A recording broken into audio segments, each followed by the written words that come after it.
Are those your plans for like the layout? This is the specifications. This is the specifications. Name, right? No. Specifications to where they want that at. Uh-oh, that's not what that looks like. No. It doesn't look like that. Well, no, it doesn't. Oh shit, turn it down. Uh-oh. Wall's not long enough. Oh, hold on, cut, edit. Hey guys, welcome back to another episode of Ask the Trades.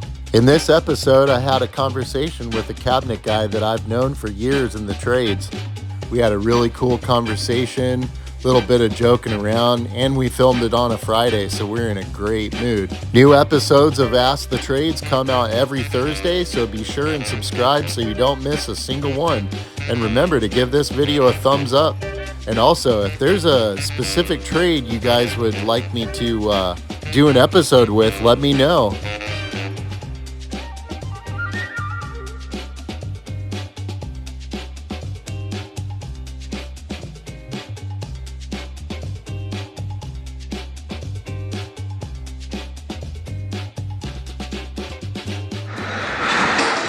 All right, guys, this guy right here, man. The man, the myth, the legend. This here is the fastest cabinet guy in Arizona. If you can believe that. I got a bridge to sell you. I don't know about that. I don't know, man. Him and his son, they freaking knocked this house out in the time it took me to do my install. That's pretty damn good. What all did you do in here?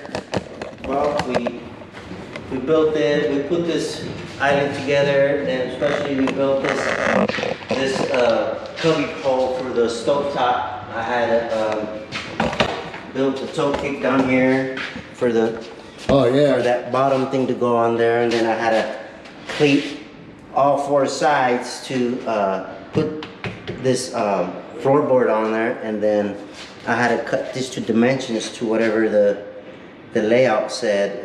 It's 28.5 wide by 27.5. That's for the range? That the stovetop is gonna sit right here. Okay. So I don't Does it get an oven too? The oven goes over there. What do they put in that opening right there? I'm not sure what's gonna go in there. My wife was asking me that the other day. She goes, if that's the range, then where's the oven? On that one I showed you, that you were like, hey, that looks like the same floor plan? Yeah. I wonder what they put right there. Oh, it's probably just a flat panel, huh? I'm gonna say like a flat panel to work on it or something, maybe. Well, it's an empty space. I want to say the microwave, because you can't put the microwave here because you have this vent. And then gotcha. They have some outlets down here. So probably the microwave does. Oh yeah. They're probably gonna put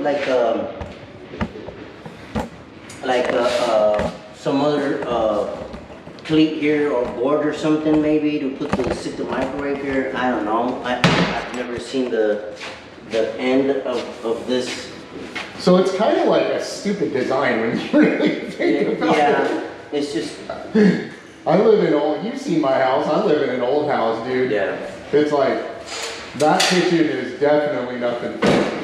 No. One of these years, I'm gonna ask this guy a favor to do my kitchen. I'll buy the cabinets, and he doesn't drink, and I don't drink anymore either. So maybe we'll do pizza or burgers or something, and maybe I'll give you one of my my non-alcoholic beers and see what you think. Yeah.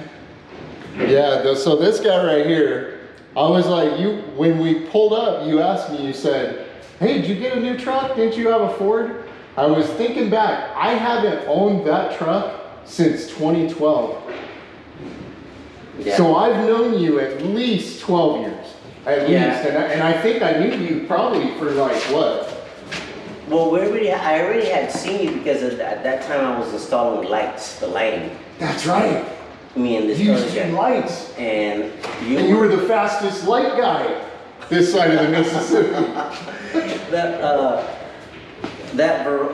On Verado, by just in back of the store, right? Was it the models behind the grocery store? No, it was by where the building for the fire truck. Oh, okay. That all that section, that's that's right. See, you know, I remember you having an older truck. Yeah. And it was quiet, and I would talk to you while you were there, and I was, you know, once I was done doing the master, installing whatever, you were like, you were spraying water. I remember you would spray water on the silicone or caulking. Like, what's that for? He said, oh, if it could just come out that easy, look. You know, but I started talking to you since then, and for a time I just stopped seeing you until I started talking to you again. I think I started talking to you when I saw you again was over at Martin Park. Yeah. And I think you didn't know who I was until I told you. I remember you from back in the day out there. Yeah, because you were doing cabinets at that point then. And I was like, and you were like, yeah, remember I used to do lighting and stuff? And I'm like, oh, that's right, yeah. Holy shit, man. I started doing cabinets in 2014. Okay. Somebody started training me. Okay. So by that point, that would have been when I had the gray for it. Yeah. I went from that blue and white to that gray for it.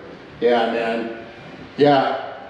Construction in Arizona has been, it's kind of like one of those things where it's like this, you know, like 2008, everything just stopped. I went into commercial. Did you guys get hit with like the I wasn't out here yet. You weren't. Where were you at? I was doing at that time. I think I was doing. I was working for a company called Rural Electric, Underground Electrical. Oh shit! So then, were you digging for it, or all for the? It was mostly on federal property, like airports, and we did quite some jobs, a few jobs over at Air Force Luke Air Base. We were there for a while, so. That's like industrial type stuff, and probably all hard. What do they call that? Like hardened conduit and all that. Yeah. Hard piped. Everything's. There's no like EMT out there. Well, the underground is the everything above ground was EMT. Oh, was it EMT? But underground was the plastic. 4-inch, 3-inch. So that's same as commercial then. That's just regular old commercial shit. Yeah. Damn. So are you glad that you decided to get into cabinets then? Well, they paid me more. They pay more, and then the bad thing about those jobs was that during like in October, it started construction. That type of work, it started slowing down. So we would get laid off. Oh, really? We get laid off. Doing the lighting stuff? Yeah. Why would it slow down? I don't know. It's just probably because the holidays or whatever. How weird. So they would lay us off. You know, there was one time. Can't be having that.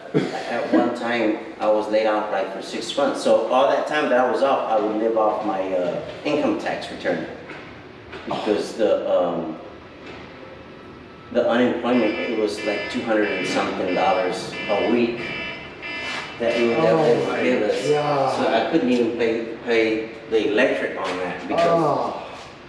So that's brutal. So then getting into cabinets was probably like the best choice you ever made at that point. Yeah. I mean, dang, living off your income tax return until they would bring you back. Yeah. Oh, that's brutal. So I was like, forget, because that was every year. I did that for 7 years. So I'm like, there's enough of this. Everybody's got like that. That's one thing I'll say doing this series is. Everybody's got like kind of a little bit of a different story. But we all kind of ended up in a spot. We all found our niche. Like, okay, like he's good at cabinets. You know, I'm good at marble. Like the next guy's going to be good at doing the electrical. And it's like, you may not have started out there, but you will eventually kind of find your. Well, you work for it. Yeah. All this coming out here is like it started from the bottom. Yeah. You know, so it's like. No student debt though, right? No.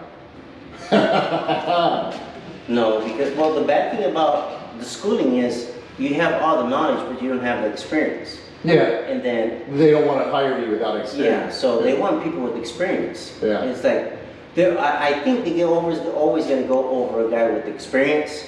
Yeah. Than a newly somebody right out of school or something. Yeah. He has no experience. He has no idea. What's he going to do? What to look for? Well, and half the time nowadays, I would say, Like, I mean, this is coming from an old guy, you know, like if I see a young guy, like let's say tomorrow I meet a 18-year-old that goes, man, I wish I could like find somebody that would teach me a trade. Like, I just want to learn. I want to learn how to do something. Like, I really don't want to go to college. I just don't know what trade I want to learn. I would be like, dude, I will teach you. Come with me and I'll teach you, right? But the problem that I'm running into now is like, at least with art, what we do is we can't find people that want to learn anymore. No. They don't want to learn. They don't want to work in the heat. You know, they all just kind of want have it easy. have it easy, yeah. And it's like, life's not easy. Yeah. So all that, you know, it's, you get the experience and then. Are those your plans for like the layout? This is the specifications. This is the specifications. No. Specifications to where they want that at. Uh-oh, that's not what that looks like. No. It doesn't look like that. Well, no, it doesn't. Oh shit, turn it down. Uh-oh. Wall's not long enough. Oh, hold on, cut, edit. Yeah. Oh, dude. We deal with a lot of that sometimes, you know. And it's like, you know, like some of the super builders out here, when we see them the first time out here, we tell them certain things. Oh, this pipe is right here, or there's a hump in the wall, and they don't know. They gotta call someone else, and then they call someone else, and he doesn't know, so he's gotta call the head honcho. So the head honcho's somewhere out there. Then he comes, and even some of the head honchos don't know what the hell they're doing. Oh, I know. It's funny. I had, this was a while back. I had a super, and I had a question or something about the master bathroom. And the guy walks into the house. I think it was the first time he had been in the house. And I mean, we're talking Marvel stage. The first time he's been in the house. He didn't know where the master bathroom was. And this was a track home. I'm not talking a custom. I could see walking in a custom and going, where did they put the, you know, this was a track home. Are they just kind of like glorified babysitters at this point? I guess that's what it's become. You tell me how many of these people we got to babysit? Dude, back in the day, I can remember you could actually call a super and ask them something, and they would know. Yeah. Like if they didn't know, they'd be like, open their, you know, console and have their prints right there. They could tell you like that. Now it's all tablets, but it's still the same thing, right? Yeah, it's the same thing, but they don't spend the time that they need to be spending out here, you know. So what's like? This is a question I keep meaning to ask guys. That you're going to be the first one on this question. I want to know what's the worst possible day as a cabinet guy. You show up and you get up and today's going to be a great day, and then life had different plans for you. Yeah. What's what would be like the nightmare day in the life of a cabinet installer? I think for cabinet, it's like coming out here and having cabinets station put out here, and then it doesn't match the floor plan. Oh, like not just completely wrong cabinet order altogether, Yeah. you mean? Yeah, is that common? It can be to a point. I've come in where some of these, where they want that oven cabinet here, and then there's no outlet for the oven over there. Oh, so that it's in another wall, or they have it set up for a microwave, and they have that vent. And I get that the bad thing is just waiting and calling somebody. You got, like now these days, you got to like call 4 different people, and these people don't answer. So you got to sit around an hour. And you guys are paid piecework like me, right? Yeah. Before someone answers. Once they answer, then you got to tell them, and then they don't know. And they're like, well, I'll be over there. So then they take like 30, 45 minutes to get here. But this time, time is running, and I need answers. Either for they can give me another house, so I go home. I don't want to be sitting out here waiting 2 or 3 hours just to say, no, I'll go home. Right. I could have done that from the very, very beginning. Wow. Yeah, so I didn't know that could happen. Holy crap, that would suck. I guess the comparison for me in that type of situation, I've had it like this week, where the paperwork showed just a 3-wall shower, like down here, just 3 panels, and I got there and it was a full pony wall wrap. Oh, no. And I called my boss, I'm like, well, I have the wrong panels and I don't have enough panels, so that was a wasted trip. I don't get paid, but at least I didn't have to sit there and wait for somebody to make up their mind, Yeah. Wow. Well, yeah, that's another thing coming out here, because all this work is not in town anymore. Because it's getting further and further out. The city's getting, spread out. So now all the construction work is spreading out. So it's like all the work we do, it's like an hour away from the house. Right. From my house. So that's just, and out here, an hour away from the house, it's getting big. It's getting busy already. Yeah. So in probably 3-5 years, we're probably gonna have to travel 1.5 to 2 hours, to. I remember when they were building Anthem, thinking there is no way in hell anybody's gonna want to live way out here. And then when they built Verado, I thought the same thing. Oh, what about Estrella? I don't know if, dude, my brother and I did the models at Estrella Mountain before that freaking lake was in there. We did the models in Maricopa. Back in 99, we did the models out there. Or over there by Tartesso. That's grown so much. I know, right? But that's another one. Who in the world would want to live out there? And now that's almost like in town, Yeah. I call that California Part 2. That's what that is. That's California Part 2 out there. Or Asante when they first started. That was out there too. Yeah. Who wants to come out here in the middle of nowhere? Yeah. It was. Well, and the people that lived out there because it was the middle of nowhere. Yeah. I have some friends of mine that lived out there, and they were like, it was beautiful. There was no city around us, no traffic, no, now, now it's like they wake up to, hammers and, generators running and it's a full-on city out there now. Yeah, and the traffic in town is really bad. On Saturdays you get all this traffic. Sunday mornings you have this traffic like if it was Monday. I know. Like, geez, man. You mean Sunday isn't Monday? Yeah. Is today Monday? Yeah. What's today? I can't remember. Am I supposed to be at work? Yeah. Oh shit. Yeah. Dang, man. Well, what do you think? Should we get back to work or what? I think we should just go home. Oh. Hey, actually, before I forget, I want to know final words of wisdom. If somebody wanted to get into trades or cabinets or anything, what advice would you give somebody starting out? What would be your final word of wisdom for that? Well, first of all, you got to prepare mindfully, because right here, there's no AC. You got people painting around. They close the windows.